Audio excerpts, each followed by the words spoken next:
तो हम लोग रिफ्रैक्टिव इंडेक्स की बात कर रहे हैं। तो रिफ्रैक्टिव इंडेक्स की डेफिनेशन क्या हो गई? रिफ्रैक्टिव इंडेक्स की डेफिनेशन क्या है? The ratio of speed of light in vacuum और air to the speed of light in a medium is defined as refractive index of that medium. इसको n से ही रिप्रेजेंट करते हैं, म्यू से भी करते हैं, कहीं कहीं न्यू से भी करते हैं। सी अपॉन क्या होता है? ई। सी क्या है? Speed of light in vacuum या एयर है। वी क्या है? लाइट की स्पीड किसी मीडियम में है। या sine i upon sine r, ये स्नेल्स लॉ से पढ़े हम लोग, ठीक है ना, ये आता है। अब जरा मुझे बताना, स्पीड ऑफ लाइट कितना होता है वैक्यूम या एयर में? Speed of light in vacuum और एयर बताओ कितना होता है? सी की वैल्यू कितनी होती है? सी कितना होता है? Speed of light, speed of light को सी से रिप्रेजेंट करेंगे, कितनी वैल्यू होती है इसकी? 3 × 10⁸ मीटर पर सेकेंड, या 3 लाख किलोमीटर पर सेकेंड होता है। यही होती है स्पीड ऑफ लाइट। देखो, ठीक है। अब किसी मीडियम में लाइट की स्पीड क्या होगी? इससे कम होगी या ज्यादा होगी? किसी मीडियम में लाइट की स्पीड इससे कम होगी या ज्यादा होगी, ये बताओ। हाँ, कम होगी। क्यों कम होगी बताइए जरा। रेयर से डेंसर में जा रहा है इसलिए। चलो ठीक है। रेयर से डेंसर जाने पे लाइट की स्पीड घटती है बढ़ती है? बोलो।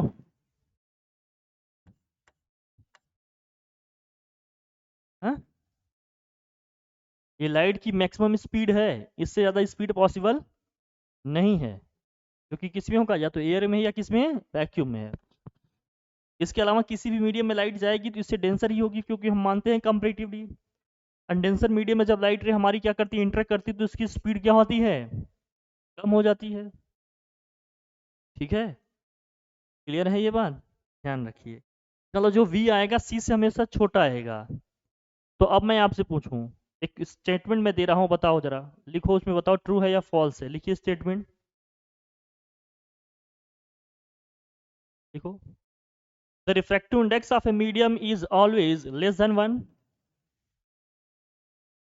The refractive index of A medium is always less than 1। Less than what? 1। दूसरा लिखिए, सेकंड पॉइंट लिखिए, second statement. Refractive index of A medium is always greater than 1। Is always greater than 1। इन दोनों में क्या सही है, या कौन सा सही है? दो में से कौन सा सही है बताओ, और रीजन बताना। रीजन के साथ बताइए कौन सा स्टेटमेंट सही है इसमें, बताएं। अब बोर्ड के अकॉर्डिंग पढ़ रहे हैं हम लोग, खेलने के लिए नहीं, सोचने के लिए। बताइए कौन सा सही है इसमें, या दोनों स्टेटमेंट सही हैं? कोई एक सही है, और जो सही है तो क्यों सही है?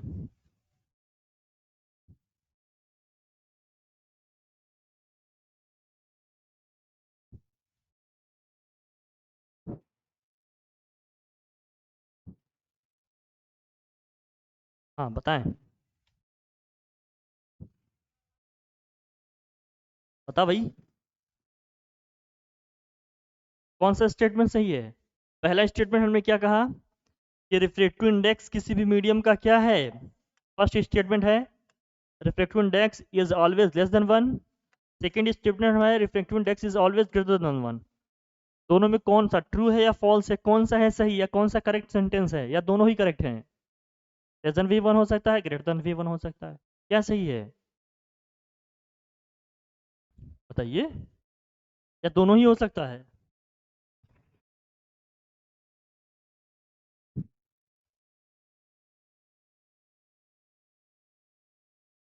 हम्म,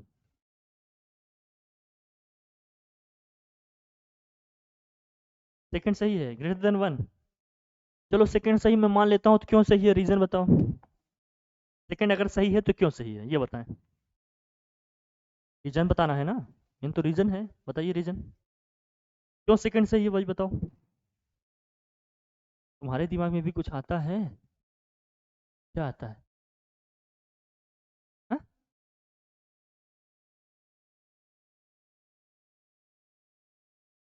बोलिए सेकंड क्यों सही है? रीजन?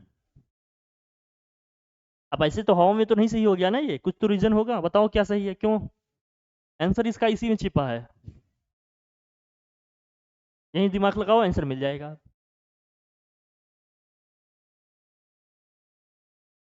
जब भी हम किसी मीडियम की रिफ्रैक्टिव इंडेक्स की बात करते हैं तो लाइट को जनरली कहाँ से कहाँ पास कराते हैं? एयर या वैक्यूम से उस मीडियम में। तो ये सी अपॉन वी है।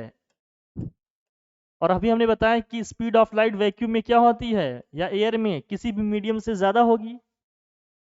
तो सी वी से क्या है, ज्यादा है, और सी अपॉन वी लिखा है। अगर सी की वैल्यू वी से ज्यादा है तो ऑब्वियस सी बात है, ये रेशियो ग्रेटर देन 1 आएगा कि नहीं? इसलिए एन की वैल्यू हमेशा क्या होगी? कभी कभी इक्वल टू 1 भी हो जाता है। मान ली वैक्यूम से एयर गए, एयर से वैक्यूम में गए, या क्या है, एयर में ही है हम, तब रिफ्रैक्टिव इंडेक्स क्या आ जाएगा हमारा, 1 आ जाएगा।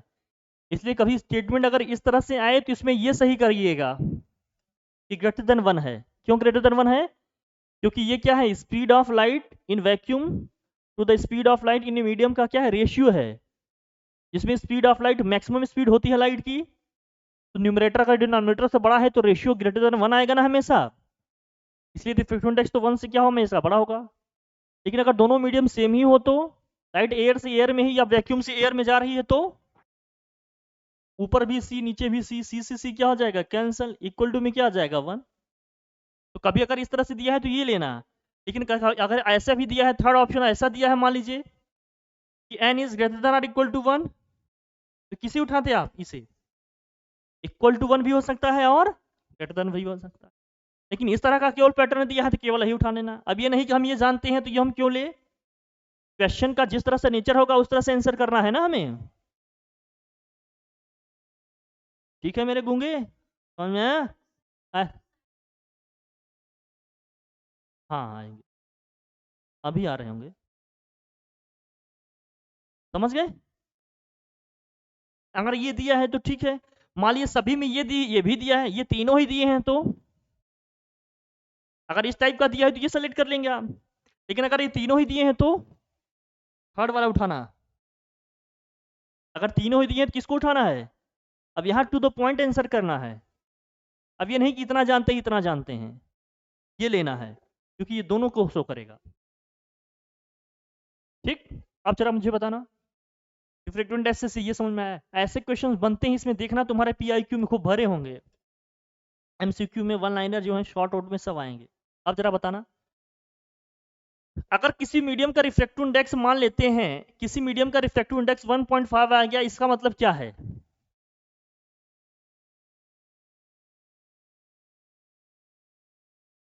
क्वेश्चन लिखिए। If refractive index of A medium is 1.5,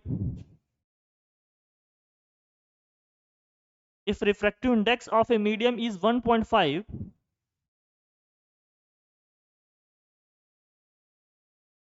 if refractive index of a medium is 1.5, then what do you understand by it? Then what do you understand by it? अब इसका answer क्या कीजिएगा बताइए। Then what do you understand by it? तो इससे आप क्या समझते हैं बताइए। अब सब कुछ लिखा हुआ है यहाँ, सब दिख रहा है, क्या है इसका मोटा मोटा मतलब?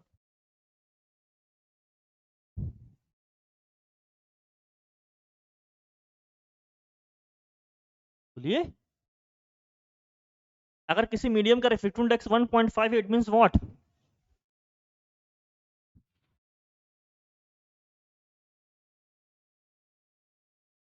क्या मैसेज इससे निकलेगा? देखिए आप लोग कहते हैं हम लोग सब पढ़े हैं, अब हम पूछ रहे हैं तो आंसर भी नहीं कर रहे हैं। बोलिए, ये तो खतरनाक स्थिति है ना भाई? बोले, यहाँ सब कुछ लिखा है। रिफ्लेक्टिव इंडेक्स अगर दोनों की स्पीड, दोनों मीडियम में डिफरेंट डिफरेंट मीडियम में लाइट की स्पीड का अगर रेशियो है, इसी मीडियम का रिफ्रैक्टिव इंडेक्स 1.5 आ रहा है, इसका मतलब क्या है कि C upon V equal to क्या है 1.5, क्योंकि N इक्वल टू क्या होता है तो C by V equal to क्या हो गया 1.5। इसका मतलब C इक्वल टू क्या हो गया 1.5 इंटू V। तो रिफ्रैक्टिव इंडेक्स का 1.5 आने का मतलब क्या है कि जो लाइट की स्पीड है वैक्यूम या एयर में उस मीडियम से कितने गुना ज्यादा है 1.5 टाइम्स ज्यादा है, या 1.5 टाइम्स है उसका। अगर उस मीडियम के कॉन्टेक्स्ट में बोलेंगे तो उस मीडियम में जो लाइट की स्पीड होगी, लाइट की स्पीड जो एयर वैक्यूम है उसके 1.5 टाइम्स क्या है कम है। ऐसे ही तो बताओगे ना, ऐसे तो लिखना पड़ेगा। एक तो स्पीड ऑफ लाइट से आप इसको जस्टिफाई करोगे, बताओगे इसका मतलब क्या है। तो आप क्या लिखोगे, लिखो पहले पॉइंट में, लिखो फर्स्ट पॉइंट में लिखिए आप। फर्स्ट पॉइंट में क्या लिखिएगा, इसका मतलब क्या है। इट मीन्स लिखिए, इट मीन्स क्या है, it means speed of light in vacuum और air, it means speed of light in vacuum और air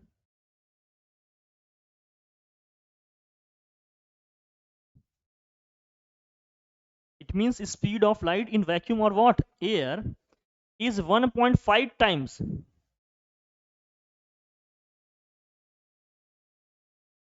is 1.5 times to the speed of light in that medium, to the speed of light in what that medium, मतलब उस medium में जो light की speed होती है उसकी कितनी गुना है ये 1.5 है।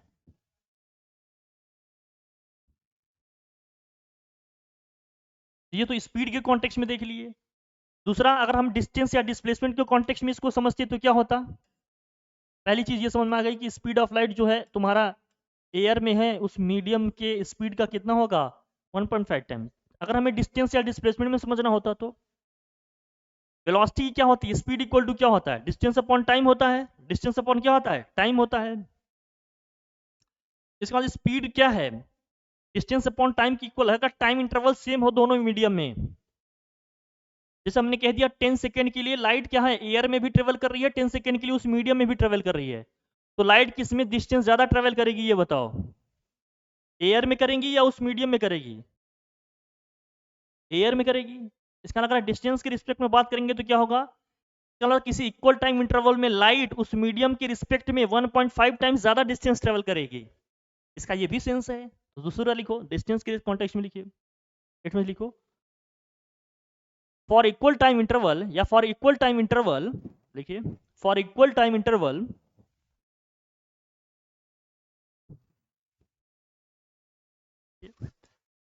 लाइट ट्रेवल्स या light ray travels 1.5 times of the distance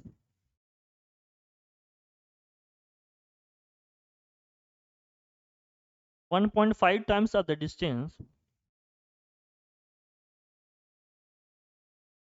to the distance traveled by the light in that medium, to the distance traveled by the light in that medium।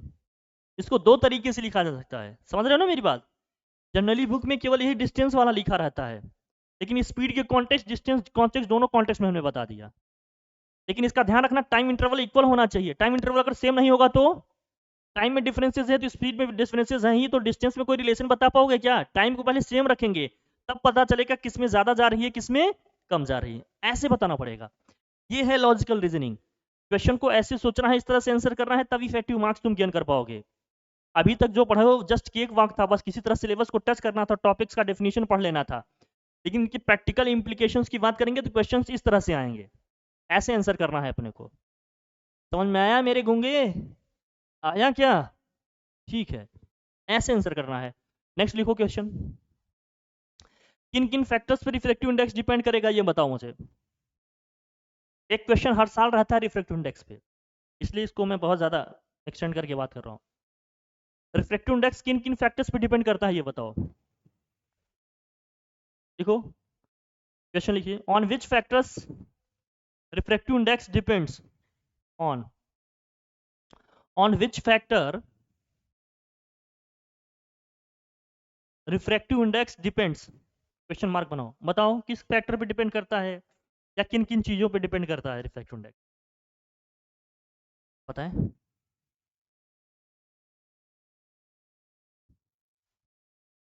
Refractive index किन किन factors पे depend करेगा?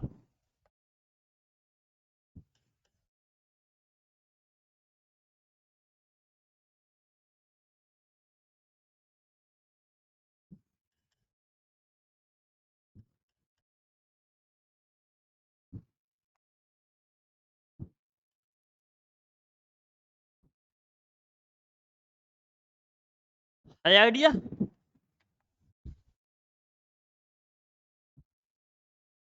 बोलो भाई।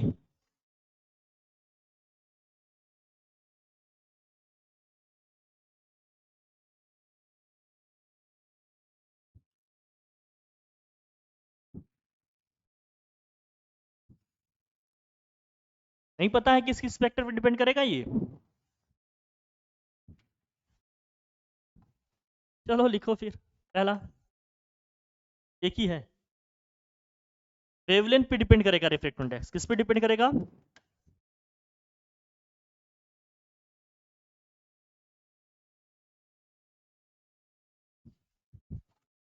मतलब उस medium का refractive index सबसे ज्यादा आएगा, या उस कलर का रिफ्रैक्टिव इंडेक्स सबसे ज्यादा आएगा जिसका वेवलेंथ सबसे क्या होगा, कम होगा।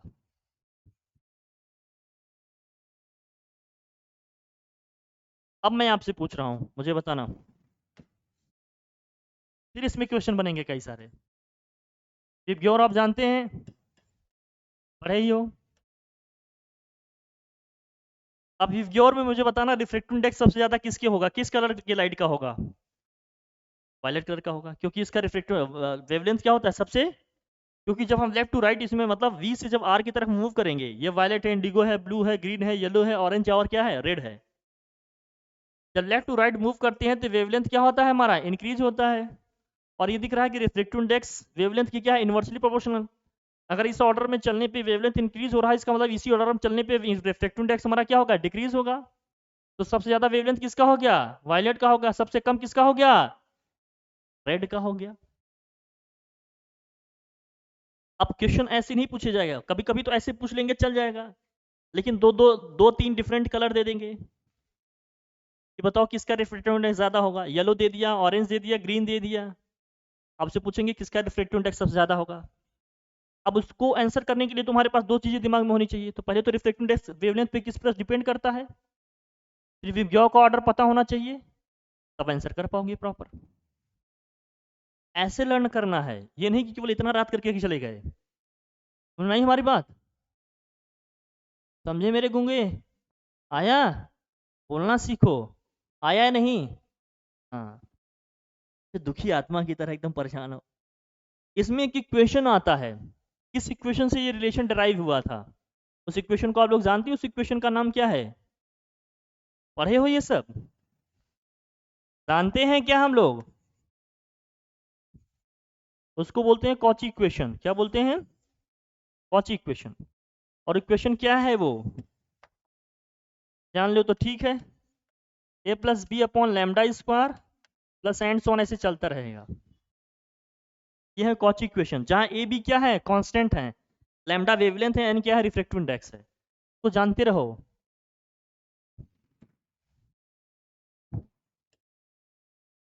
अभी इससे सामना नहीं हुआ होगा, आजकल बहुत रैंडम क्वेश्चंस आ जाते हैं, इसलिए बहुत थोड़ा सा वाइड इन्फॉर्मेशन रखो चीज़ों की। हर बुक में लिखा हुआ नहीं मिलेगा दोस्त, ये इसलिए कह रहे हैं जानकारी रखो। इसलिए कह रहा हूँ क्लास ज़रूरी है, बैठो। घर पे बैठने पे कुछ नहीं मिलेगा, समझ गए ना? थोड़ा सा वाइड, थोड़ा सा वाइडर पर्सपेक्टिव में चीज़ों को देखोगे तब जाकर सारी आंसर कर पाओगे होलिस्टिक वे में। नहीं तो बस डेफिनेशन ही जानते रहो, लेकर टहलते रहो, कोई मतलब। अभी तो उतना था कि इतना जानना चाहिए था, अब उसका इम्प्लीकेशंस कैसे यूज करना है ये सब सीखना है। समझ गए? मतलब पहले की जो क्लासेस थी उससे ज़्यादा जरूरी क्लासेस हैं ये। ठीक, चलिए। अब ये हो गया रिफ्रैक्टिव इंडेक्स का। अब मुझे आता है, ये बताओ जरा,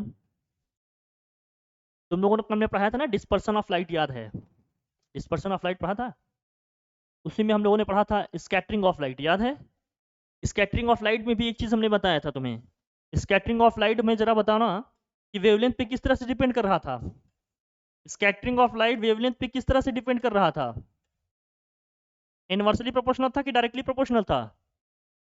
इन्वर्सली था, क्योंकि 1 कर दिया तो ये तो समझ में आ रहा है ना, फिर इन्वर्सली ही होगा। इतना तो कॉमन सेंस लगा लेता है लड़का, ठीक है। तो इसका मतलब जिसका वेवलेंथ कम होगा, स्कैटरिंग ऑफ लाइट उसकी क्या होगी, ज्यादा होगी। इसका मतलब ये रिफ्रैक्टिव इंडेक्स क्या होगा, डायरेक्टली प्रोपोर्शनल होगा, क्योंकि लैम्डा की इन्वर्सली प्रोपोर्शनल तो रिफ्रैक्टिव इंडेक्स भी है ना। देखो, इसका मतलब स्कैटरिंग ऑफ लाइट भी ब्लू कलर का, वायलेट कलर का सबसे ज्यादा होगा, इसलिए स्काई का कलर कैसे दिखाई देता है तुम्हें, इसलिए रीजन है। ये सब हमने देखा भी था, सब पढ़ा भी था, समझ में।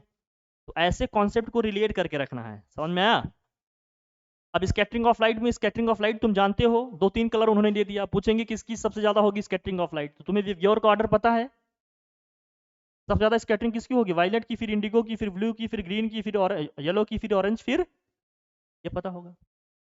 ऐसे प्रैक्टिकल क्वेश्चंस पूछे जाएंगे जहां तुम्हें कुछ सोचना पड़ेगा, ये नहीं उठा कर रख के चले आओगे। रिलेशन तुम्हें पता होना चाहिए, थोड़ा सा एसोसिएट लर्निंग तुम्हें आनी चाहिए, तब जाकर आंसर कर पाओगे। स्ट्रेट फॉरवर्ड आ जाता तो हर कोई 100% स्कोर कर लेता, रटने वाले कम है क्या, तुमसे ज्यादा ज्यादा दिमाग वाले हैं, समझ में आया, समझे मेरे गूंगे, ठीक है। तो ये आ जाएगा आंसर, ठीक, क्लियर। रिफ्रैक्टिव इंडेक्स हो गया। अब मुझे बताओ, अगर मैं क्वेश्चन पूछूं कि रिफ्रैक्टिव इंडेक्स कभी लेस देन 1 भी हो सकता है क्या, ठीक है क्वेश्चन, बताओ। Is it possible that, is it possible that refractive index of a medium is less than 1? Is it possible that refractive index of a medium is what, less than 1?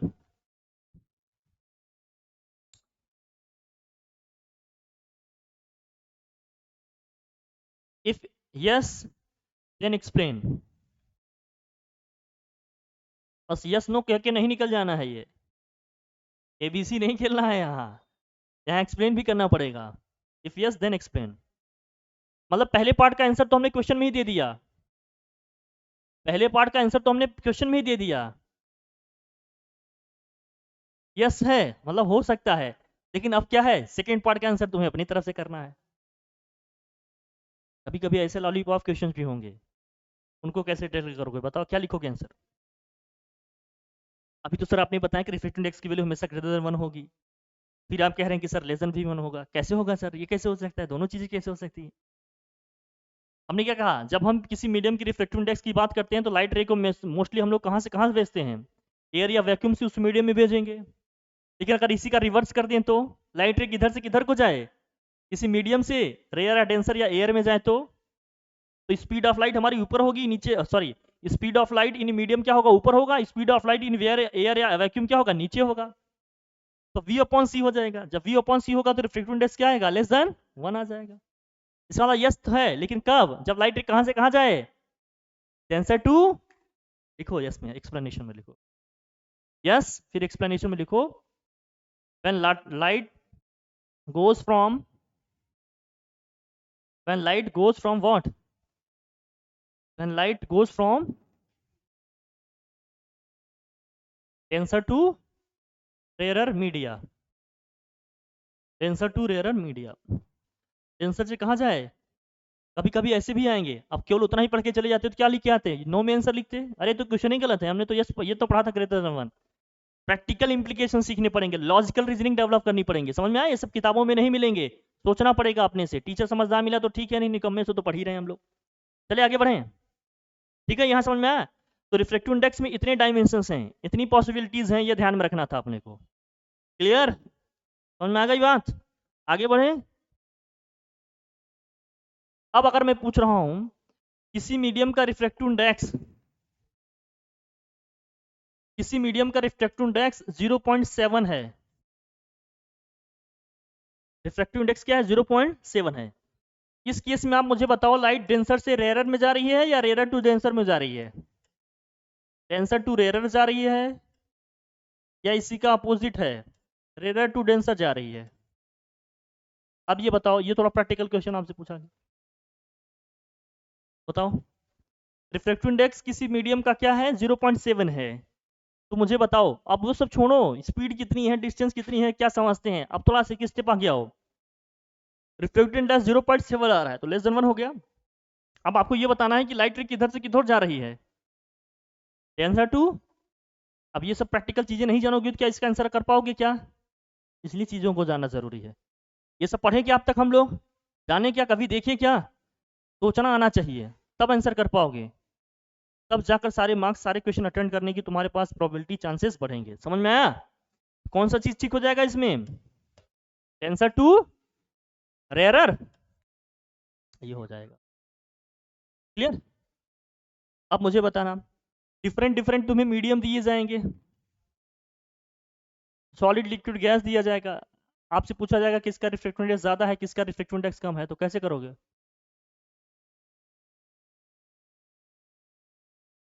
बताओ।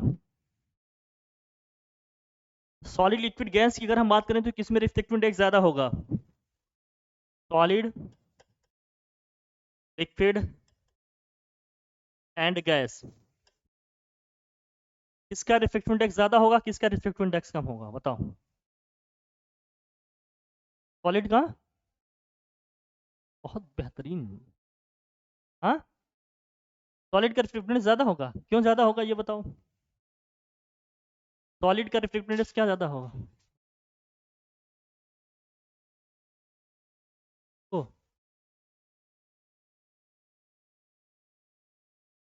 नहीं नहीं ठीक, बैठो तुम बैठो, तुमसे जो कहेंगे मुझे पता है, समझ गई, बैठो। सॉलिड लिक्विड एंड गैस, बताओ किसमें किसका रिफ्लेक्टिव इंडेक्स ज्यादा होगा और क्यों होगा, ये भी बताओ रीजन के साथ। सॉलिड का ज्यादा होगा, क्यों होगा जरा बताओ।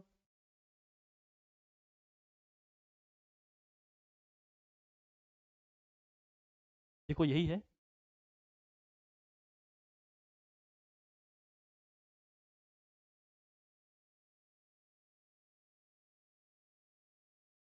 ऐसे लिख कर आना, लॉलीपॉप घुमा के दे देगा आंसर जीरो में, क्योंकि रिफ्लेक्टिव इंडेक्स की डेफिनेशन आपने क्या पढ़ा, c upon v, speed of light in vacuum air तो कांस्टेंट है ना, तो reflective index speed of light के क्या है, इनवर्सली प्रोपोर्शनल है। इसका मतलब उसका रिफ्लेक्टिव इंडेक्स सबसे ज्यादा आएगा उस मीडियम का जिसमें स्पीड ऑफ लाइट क्या होगी, मिनिमम होगी। तो सॉलिड में स्पीड ऑफ लाइट क्या हो जाएगी तुम्हारी, लिक्विड में उससे थोड़ा ज्यादा होगा, गैसेस में उससे भी ज्यादा होगा। समझ में आई बात, ऐसे आंसर करना है, समझ में आया। तो रिफ्लेक्टिव इंडेक्स का ये क्या है, डिक्रीजिंग ऑर्डर है कि इंक्रीजिंग ऑर्डर है, डिक्रीजिंग ऑर्डर। ठीक। अब जरा बताओ एयर का रिफ्लेक्टिव इंडेक्स कितना होता है, एयर का रिफ्लेक्टिव इंडेक्स कितना होगा, एयर का रिफ्लेक्टिव इंडेक्स कितना होगा, बोलो। वन ही तो होगा, और क्या इतना सोचना क्या है। भाई हमने कहा जब भी हम किसी मीडियम की बात करते हैं लाइट रे को क्या करते हैं, एयर से उस मीडियम में भेजते हैं, एयर की बात कर रहे हैं तो एयर से एयर में ही भेजेंगे, तो एयर में स्पीड भी सी है, उस एयर में भी स्पीड सी है, तो सी अपॉन सी कितना आ जाएगा 1। तो सबसे ज्यादा रिफ्लेक्टिव इंडेक्स किसका होगा, फिर अब ये बताओ, क्वेश्चन ये बनेगा, सबसे ज्यादा रिफ्लेक्टिव इंडेक्स उसका होगा, रिफ्लेक्टिव इंडेक्स का डिक्रीजिंग ऑर्डर है, जो सॉलिड ज्यादा होगा उसका रिफ्लेक्टिव इंडेक्स सबसे ज्यादा होगा। जो हम लोग जानते हैं सबसे सॉलिड मटेरियल हमारा कौन सा है अभी तक, डायमंड है, तो सबसे ज्यादा रिफ्लेक्टिव इंडेक्स किसका होगा, डायमंड का होगा। और डायमंड का रिफ्लेक्टिव इंडेक्स कितना है जरा बताओ, सबसे ज्यादा रिफ्लेक्टिव इंडेक्स किसका होगा, मैक्सिमम रिफ्लेक्टिव इंडेक्स कितना है दोस्त, 2.43 या 42 लिखते हैं, वो किसका है, डायमंड का। कुछ का तो याद होना ही चाहिए तुम्हें। एयर का कितना है, एयर का है 1, या वैक्यूम, कुछ का मेन मेन आपको याद होना चाहिए, हाईएस्ट किसका है, और कितना हो सकता है, एयर का क्या है, वैक्यूम का क्या है, इतनी जानकारी हमें होनी चाहिए। समझ में आया, अभी एक ही टॉपिक चल रहा है, एंड नहीं हुआ, समझ में आ रही कि नहीं, इतना कुछ पढ़ना है तब जाकर कॉन्फिडेंट होकर जाओगे एग्जामिनेशन हॉल में। ऊपर ऊपर सरफेस पे पढ़ के पढ़ाई नहीं हो पाएगी ढंग से, मतलब ढंग से नहीं लिख पाओगे आंसर, ये सब समझना था, ठीक है, क्लियर। क्वार्टर का भी चाहो तो याद कर सकते हो, लेकिन दिए रहते हैं डेटा, लेकिन कुछ का जो हाईएस्ट है जो मिनिमम है वो याद रखने चाहिए थे, तो वो हमने बता दिया कि मोटा मोटा कितना होता है कितना नहीं। समझ में आया इतनी बात, इसमें कोई दिक्कत। हीरो क्या लिख रहे हो? लकीरें अपनी बदल रहे हो क्या? तकदीर ऐसे नहीं बदलेगी दोस्त, मेहनत करनी पड़ेगी। क्या मिस्टर, वेलकम बैक। गांव की वादियों में घूम लिए? चलो अब बताइए, ये तो हम रिफ्रैक्टिव इंडेक्स की केवल बात की है। अब हमें बताएं आप, रिफ्रैक्टिव इंडेक्स हो गया, स्नेल्स लॉ भी पढ़ा आप लोगों ने, ठीक है, सारी चीज़ें पढ़ ली। चलो रिफ्रैक्टिव इंडेक्स वेलोसिटी में आपको रिलेशन समझ में आ गया, वेवलेंथ में आपको रिलेशन समझ में आ गया, ठीक है ना। कभी कभी डिफरेंट डिफरेंट मीडियम की ना वेलोसिटीज दी रहेंगी, वेवलेंथ दी रहेंगी, रिफ्रैक्टिव इंडेक्स पूछा जाएगा। रिफ्रैक्टिव इंडेक्स दिया रहेगा, एक मीडियम में वेलोसिटी दिया जाएगा, दूसरे मीडियम में वेलोसिटी पूछा जाएगा, तो इनमें क्या रिलेशन होता है ये ध्यान रखना, बता दिया जाए। देखिए रिलेशन, ये रिलेशन याद रखना। दो डिफरेंट डिफरेंट मीडियम का मान लीजिए रिफ्रैक्टिव इंडेक्स क्या है, n1 है, एक का n2 है, वेलोसिटी के इनवर्सली प्रोपोर्शनल था कि डायरेक्टली प्रोपोर्शनल था? इनवर्सली प्रोपोर्शनल था ना। यहाँ n1 अपॉन e2 की n2 की है, तो यहाँ क्या आएगा v2 अपॉन, और रिफ्रैक्टिव इंडेक्स वेवलेंथ के क्या था, इनवर्सली प्रोपोर्शनल था कि डायरेक्टली प्रोपोर्शनल था? दो ही तो हैं, एक बोल दी डायरेक्टली, मैंने नो कह दिया, तो इसका मतलब कौन सा है? तो यहाँ क्या आ जाएगा, लैम्डा 2 अपॉन ना, ये ध्यान रखना दोस्त। तो कुछ भी पूछा जाएगा आप निकाल लोगे यहाँ से। मान लीजिए दो मीडियम लिया, दोनों का रिफ्रैक्टिव इंडेक्स दिया है, दोनों की वेलोसिटी का रेशियो पूछ रहा है। दो मीडियम लिया, एक का रिफ्रैक्टिव इंडेक्स दे दिया है, दोनों मीडियम में दोनों का क्या दे दिया, वेलोसिटी दे दिया, अगले मीडियम का क्या पूछ रहा है, रिफ्रैक्टिव इंडेक्स। तो ये रिलेशन सब में यूज हो जाएगा ना हमारा। अब जरा मुझे बताना, जब कोई लाइट रे किसी एक मीडियम से दूसरे मीडियम को जाएगी तो उसमें क्या क्या चीजें बदलेंगी? देखो, देखिए, देखो, when a light ray goes from one medium to another, when a light ray goes from one medium to another,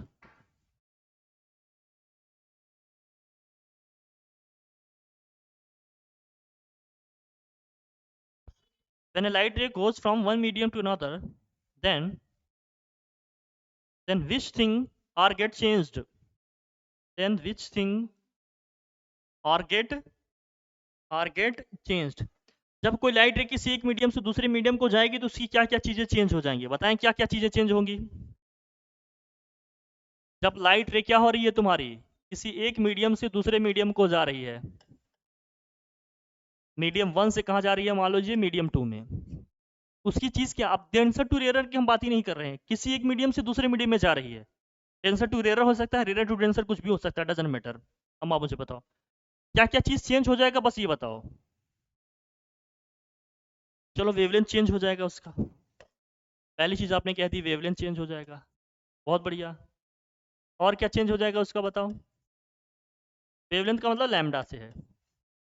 speed change हो जाएगी उसकी, चलो ये भी ले लिया हमने, स्पीड को हम लोग चलो v मान लेते हैं। और क्या क्या चीज चेंज होगा बताओ? अब इतना ही जाने, और कुछ? लाइट की क्या क्या चीजें चेंज हो जाएंगी? स्पीड है, वेवलेंथ है, एनर्जी है, इंटेंसिटी है, ये सब क्या हो जाएंगे, एम्पलीट्यूड है, ये सब क्या हो जाएंगे, चेंज हो जाएंगे। स्पीड है, एनर्जी है,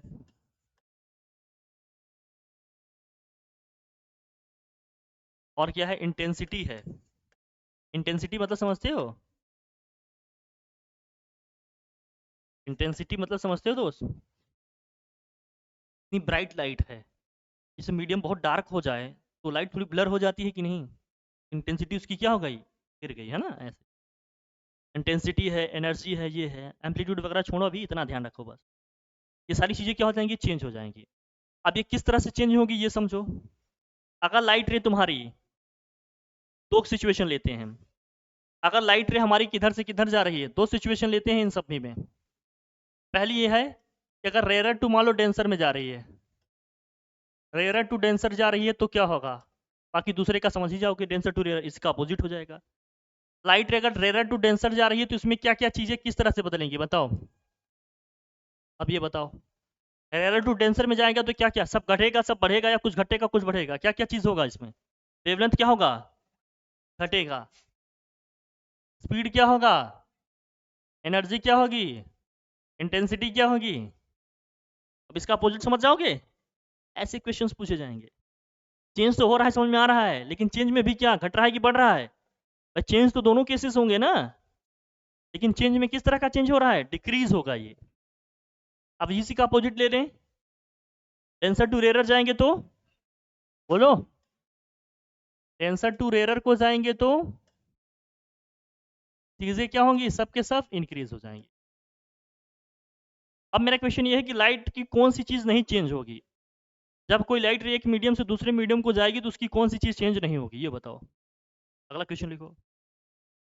अभी तो ये समझ में आ गया क्या क्या चेंज हो जाएगा मोस्टली, क्या चेंज नहीं होगा उसकी बात करते हैं। देखिए, when a light ray goes from one medium to another,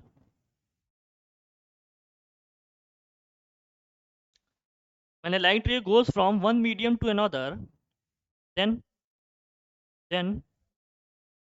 which thing does not change?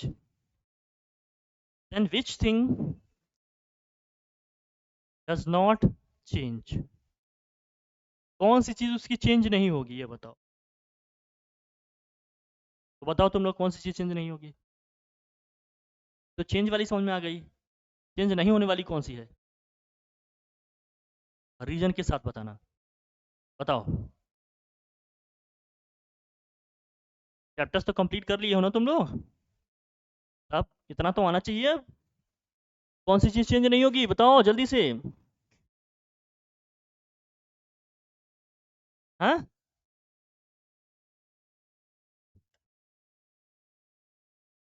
हाँ, इतना तो सुनने में आ ही गया, इतना तो सुनने में आ ही गया। क्या चीज चेंज नहीं होगी? फ्रिक्वेंसी। इसको सोच के रखो, कल आप लोग एक्सप्लेन करेंगे कि क्यों। ठीक, इतना रखो पहले।